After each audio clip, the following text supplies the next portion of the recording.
Hi everyone, welcome to today's masterclass on how to talk to kids about sex. My name's Kiki Marie, my pronouns are she, they, and I'm an inclusive sexologist, sex educator, and I run a global school where I teach people all over the world to become somatic sex coaches and therapeutic yoni massage practitioners. And I'm so happy to be doing this masterclass with you all, re-recording it actually and adding in some extra little nuggets here and there, because this topic is just so incredibly important. However, it is really avoided, even in my industry, by a lot of people. People are scared to talk about it, they're scared to do it wrong, they're scared to seem like they're sexualizing children. Therefore, we still have a lot of children, tweens, teens, unprepared, uneducated, and experiencing harm. And, we're really quick to point the finger at people who are doing the harm directly, though by us not as the adults empowering children, educating children, setting them up to be protected and safe and informed, our society is a huge part of the problem. And so I'm so excited that you're here. I'm so happy to be able to share this with you all. It is a topic that is incredibly important to me, both on a personal level and on a professional level. On a professional level, as a sexologist, I know through evidence-based research that comprehensive, inclusive sex education reduces harm by so much, protects children so much. It is just key in child safety and setting kids up to be safe, protected, make better choices, understand their body, have boundaries, understand consent, advocate for themselves, set themselves up for success in their future, in their sexual future. It is just so important. On a personal level, I've personally seen the impact that is had on children that have experienced child sexual abuse. Something that is very prevalent in my family history, that I have seen the harm from indirectly. Then also on a personal experiential level, sexual violence that I experienced as a teen that I would say probably wouldn't have happened if I had had comprehensive education. This is one of the best things that we can do to educate and to advocate and to talk about it. One of the most common places for child sexual assault to happen is within the home by family members or friends of the family, which is also another one of the reasons why it just continues to happen, because we don't want to know that. If it hasn't touched our lives, it can be really difficult to even imagine it, that a person who harms children can look many different ways. Today, I really want to sort of unpack all of that, look into all of the different ways that we can create more safety, how to talk to kids about sexuality in an age-appropriate manner, what that can look like. I'm going to share about child safety in the home, child safety online, and then as well as some resources and whatever else comes through. I'm going to start with when to talk to kids about sex. When do we start talking to kids about sex? And the answer is from birth, or from as early as possible if that isn't possible for you, if you already have children. In that case, then starting up that conversation will probably look something along the lines of, hey, we need to start talking a little bit about sexuality. This is something that I should have been talking to you about from birth, but because of my parents, because of how I was raised, I wasn't aware. And so I'm learning as I'm going. I'm going to do my best to show up for you. I need to protect you.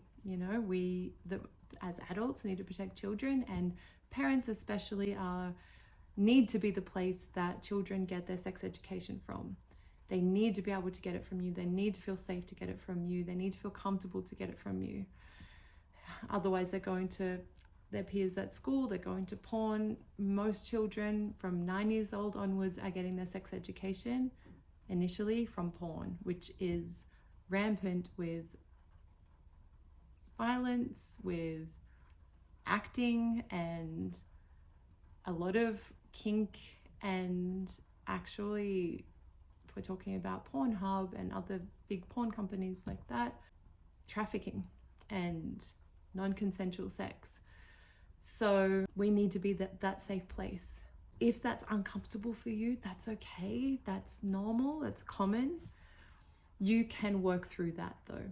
You know, you can practice talking in the mirror, getting up every day, saying the words you know you're going to need to be able to say, the answers you're going to need to be able to give to questions, and being okay with not being perfect at it, but trying. And yeah, if there is a question that you don't know the answer to, you can always, or a topic you don't know much about, you can do your research. You can let your kid know, hey, I don't actually know the answer to that. I'm going to find out and I'm going to let you know, and actually go back to them so they don't go to the internet.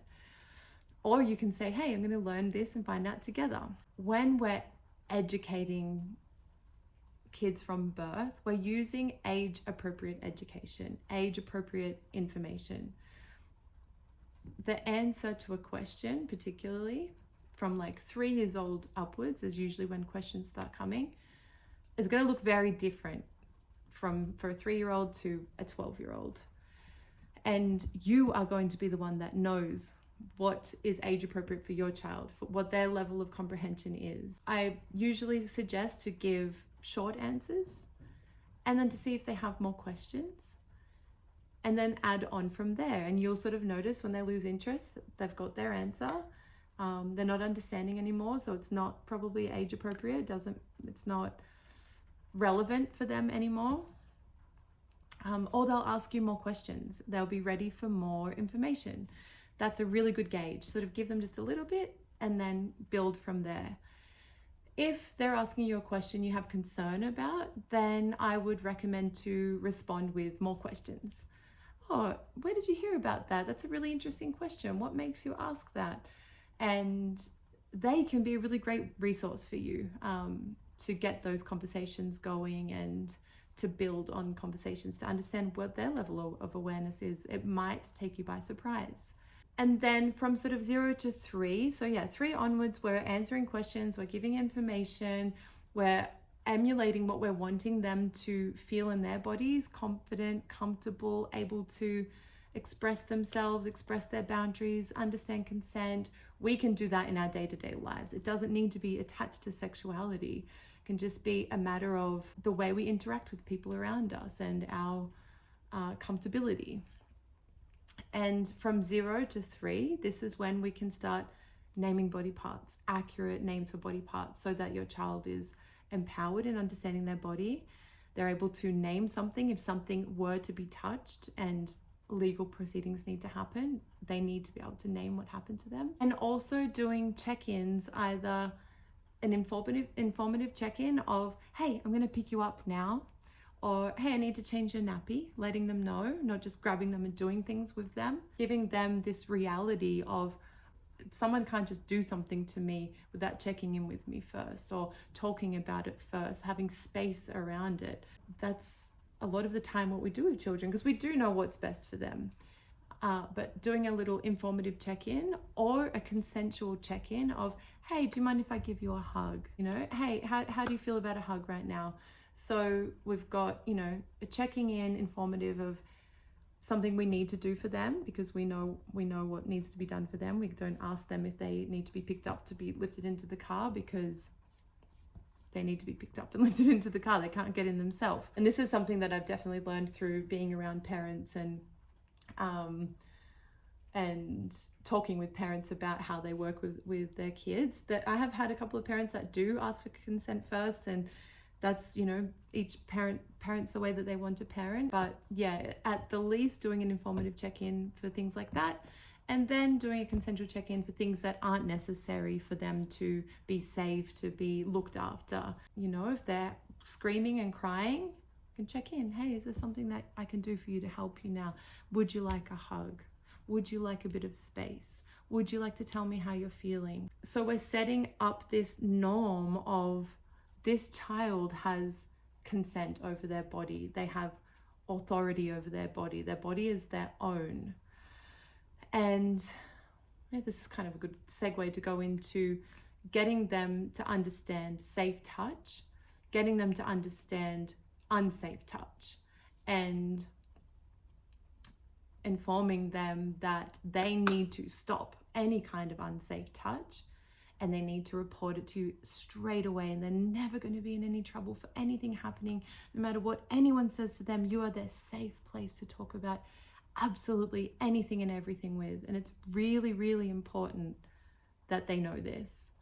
And when we take charge out of the topic of sexuality, this also really helps. If it's just like a topic like you're answering questions about dinosaurs, this is how we want to be able to respond to these kinds of topics, so that they're not like, oh, that's weird. Oh, I don't want to make mom, dad, whoever feel uncomfortable. I want to look after them. You know, that's what we do as kids. We want to make our parents happy and proud of us. And so we want to really do the work on ourselves to take the charge out of it, so they feel comfortable to come to you about absolutely everything.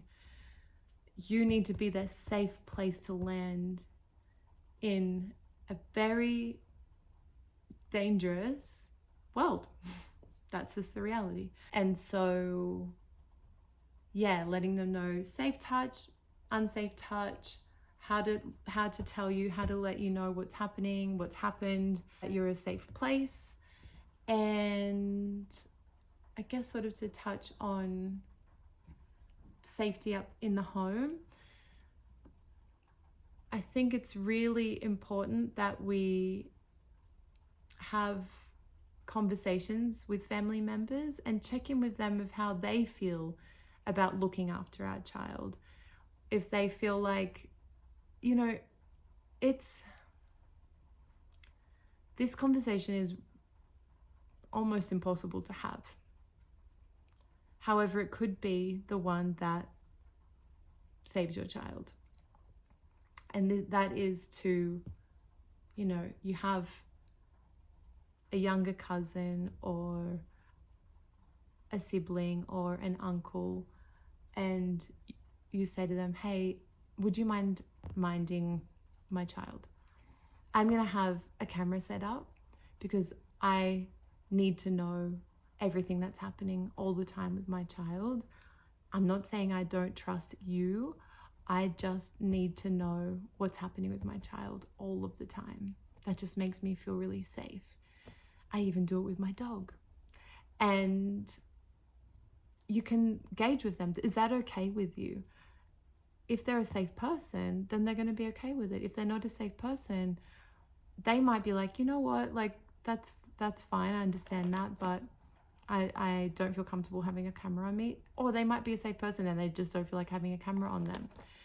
And that conversation can feel really, really scary and really awkward, especially, you know, if you're saying it to a sibling that you're really close with, that you would never expect something to happen with, or a parent. But at the end of the day, that uncomfortable, awkward situation is just you looking after your kid. And you could even say something like, when you have a kid or with your kids, I'm so happy for you to have a camera on as well, just for that peace of mind of knowing if something happens, you know, like it's fine, it's totally fine. I really advocate for those conversations. I think they show a sign of maturity. So just putting that out there, that might not work for you and your family. I think it's worth it. I think our children deserve us to feel a little bit uncomfortable with our conversations, and that it's okay. So I kind of just want to go back to the conversation. If it's making you feel uncomfortable, definitely recommend to take a breath before answering anything. And then you can also just ask the question regardless, even if it doesn't sort of put you off. It's not like a concern to you. You can always just say, oh, it's a really good question. Why are you asking that question now? That can also buy you a bit of time to get more comfortable with the topic, like adjust to anything that might feel a little bit like, oh, that's a bit out of left field. Again, really making sure you're using that nice calm tone, like it ain't no thing. And I think more like the more validation, the better, the more affirmation, the better. So saying things like, oh, I love that we can have these conversations in our family, talk about everything in this family. It's just so important that you brought this up, and I'm so grateful. And you teach me these things. You teach me because of these questions as well. And sort of on that, it's really important that we get rid of the culture of secrets with kids. Oh, it's a secret. Let's keep this a secret. I've noticed myself do that in the past. I'm like, oh my God, what am I doing? No, I'm sorry. I didn't mean secret. It's a fun, silly game. Like, because it's just kind of fun and natural and something that we kind of like do with kids to play. But it's really important that we don't. It's really important that we don't have secrets in this family. We don't keep secrets from each other. We can have surprises, but we don't keep secrets. Really important that we tell each other absolutely everything, because we are our safe place. We can have a surprise present, we can have a surprise birthday party, but when it comes to secrets, we can't keep secrets, because we need to know that everybody is nice and safe. And that might be a good way to segue. It's a good time to segue into online safety. I guess one other thing like about in-person safety is it is really cool to come up with like a safe word or like a magic word, where if you ever need someone else to pick up your kid and you're not there, they can ask that person, what's our magic word? And I'll get in the car with you. So that way, if someone can't answer, they won't hop in the car, and only this person would know this word. Yeah, I'm going to share some resources with how to talk to kids about sex. I wanted to give an age-appropriate example. So if a child asks, where do babies come from? You know, we don't want to be saying stalks. Also, a belly, we want to, if we're going to use an anatomically correct part, then we would say the womb. And that might be enough, depending on the age and level of comprehension. Or maybe the baby is in the womb and then it comes out of the vagina. My grandmother, when she was giving birth or pregnant, thought that she shat out her baby, or was going to shit out her baby. That's what we're dealing with. That's what we're dealing with some levels of understanding and education around sexuality. I've had really intelligent women think that their clitoris was their urethra. You know, no shame, no education. How do we know if we're not taught? So that could be enough. The baby grows inside of the womb and comes out of the vagina. Next level, there might be a conversation around fertility, eggs, sperm, penetration, gestation. So yeah, these questions and answers continue to evolve and grow from around 3 years old onwards. And yeah, we answer with shorter answers or with questions, and then we build onto it, and we adapt, and we really connect in with where the child is at and their level of comprehension and what's going to help them. Online abuse is one of the most prevalent ways kids are getting abused. And the way that it oftentimes happens is some person goes on, pretends to be a kid, they become friends, they give them attention, and then they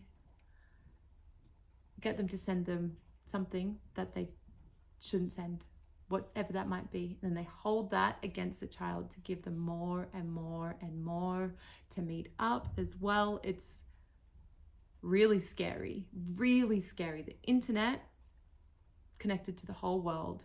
Whatever's on the internet stays on the internet. So there are a few things that we can do to create more safety. One of those is to have a shared YouTube account so you can see all of their search history. Another is to set up a Gmail account that has the correct age, so that you will get an alert whenever something that's age restricted comes up through that account. So yeah, you can set up a shared Gmail account, get notifications of anything inappropriate coming through there. Just coming back to the fact that photos and videos that go onto the internet stay on the internet and are accessible by many people, particularly if there aren't any safety measures put in place, like having our Facebooks and Instagrams put on private. These photos and videos are sought out by predators, and they're used, they are cropped. AI, Photoshop, they can do all sorts of things with these photos and share these photos with one another, end up on the dark web. And yeah, it can be, again, really hard to imagine that this is even possible if we're not exposed to it. I can't recommend enough to censor the photos and videos that you share on your social media in some way, whether that is just not posting them to social media at all, or if it's having a very, very, very private Instagram where you only have people that you 100% trust. Because not only is it violating the privacy of the children, who are their own, unique individual beings, these photos can be used to find children, particularly on dating websites. There are predators who will go on dating websites and just swipe until they find a photo, a profile where there are children, where they know that it's a single mum, and intentionally connect with this single mother for the children. This is an extra level of safety that I honestly can't recommend enough. I know kids are amazing and so funny and silly what they do, and I love watching kids do funny shit on the internet. However, there is a risk that comes with that. And I know for myself, ever since I've learned about that very shadowy, very real, very dangerous side of the internet, if I share something of a kid, I'll be popping flowers on their faces or emojis on their faces. Definitely not, like, if you are sharing photos of children, then I would be making sure they're fully clothed, doing it as safely as possible. Again, these children aren't giving consent to having their photos and videos out there for predators to use and manipulate and share and circulate and potentially find them, finding different landmarks in the back of photos to find children. And there are different types of predators. There are predators who are looking to do incredibly violent harm to children. There are other predators who are doing incredibly serious harm to children. They might feel like they have a relationship with a child that they are watching online and forming a parasocial relationship with this child, feeling like this child is speaking to them. And yeah, this is incredibly dangerous when at the click of a button, children have access to the outside world and vice versa. Yeah, I really, really suggest and invite people to be incredibly mindful with how they share children on the internet, because it is such an innocent thing when this is something that would never cross your mind, but actually can have really serious real life consequences. Then you can have sort of an open phone policy where you can do little check-ins on their phones every now and then. This is really up to you and how you navigate this. One thing could be all of the phones get charged overnight in the kitchen, and you can have a little check-in there. There can be sort of like a periodic check-in. Yeah, the way that you can kind of share about this is that with freedom, with access to having this device, there is a responsibility, and to keep them safe, you need to be involved, because even though you trust them, you don't trust other people. Therefore, you need to be able to access it, because all of those people online are actually in your home right now. So you need to make sure and keep it nice and tidy. If there's something from your friends that we know, like your best friend that comes over, we don't need to check those messages because we know that person, they're in our house, they're safe. But if there's anything from anybody else, we might need to find out what's going on there because of online child abuse. And you can let them know that there are people out there that are really dangerous, and we want to make sure they don't get in touch with you. So we need to have some openness when it comes to the phone. You might want to also restrict internet access at certain times, so they can't be doing anything in the middle of the night. Yeah, those are, I guess, some good ways to start. If you notice anything suspicious, like closing down their phone or closing tabs or hiding their phone if you walk past, if you notice anything new in your house that you didn't buy, this is also a red flag. Checking in, where did you get this from? Noticing their reaction, maybe having a little phone scan. And then if you have the conversation around porn, then you could talk to them about a couple of safe websites that they can use. Yeah, talk about getting them toys. That's sort of another conversation, separate conversation from this sort of safety conversation. You can talk to them about a couple of safe feminist websites to use, the reason why you wouldn't use other websites. Or you could also just sort of encourage them to not use porn. If you feel like, yeah, you could sort of talk to them about the detrimental impacts of porn, of how the brain can be rewired and how people are acting and sex doesn't actually look like that, and how sex is so much better when it's something that's felt. So it would be so good for you to be able to experience it in like a real life way and not from like what you think it should look like. That's also a recommendation. I think that's probably enough for this masterclass. I would recommend to read the book. Oh, what is it? The Sex Education Answers book, Age Appropriate Education, I think, by Kath Hankinson. The Sex Education Answer book. Tough Questions Kids Ask Parents About Sex by Kath Hankinson. I also have a 4-part series where we go into the character is called Susmita. She learns her body and boundaries. She explores her heart's gender. She has her first moon, and she shares her virginity. These are a really great resource as well. There's a free downloadable PDF on my website, or you can get a paperback. I want to do some deeper research into safety online. There might be some things that I've missed out in here. And then, yeah, I guess your homework is just to get nice and comfortable talking about sex and finding a way to make this incredibly normal in your family, and